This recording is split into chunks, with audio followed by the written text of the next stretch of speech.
Hi there and welcome to another Papetti Math YouTube video tutorial where I'm going to be teaching you, yes you, Algebra 1. And in this video we're going to be looking at an exercise number 3 found in lesson 5 on the average rate of change in our functions chapter. Now, exercise number 3 says, what is one observation you can make about the rate of change in the two functions in exercises number 1 and 2? So we're going to go back and look at what we did for exercises numbers 1 and 2. So in exercise number 1, we were given two different intervals, and we found that the average rate of change between both of these intervals was 7. All right. And then in exercise number 2, we were given two different intervals, and we went through the process of finding the average rate of change. And again, we found that in both cases, the average rate of change was -4. So what's one observation you can make about the rate of change in the two functions in exercises numbers 1 and 2? Well, what can we say? We could say that the average rate of change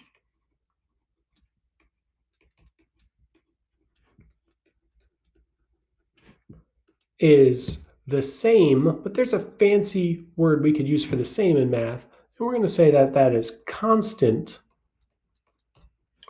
for, and there's a variety of ways we could say this next part, but I'm going to say a broad generalization, and I'm going to say linear functions, okay? We know that these are linear functions because we found the average rate of change between two different spots in each function was exactly the same. And that's because in a line, if I were to draw a line right here, the average rate of change is never changing. It's always constant. It's always the same. The amount it goes up by is always going to be the same. So as opposed to right here, where you might see a small average rate of change in this area, and then a very large average rate of change in this area, this would be a curve, and that would have a different average rate of change as you went throughout the function. But because we saw in two different intervals of this function, we had the same average rate of change, we know that this function, these functions here are linear.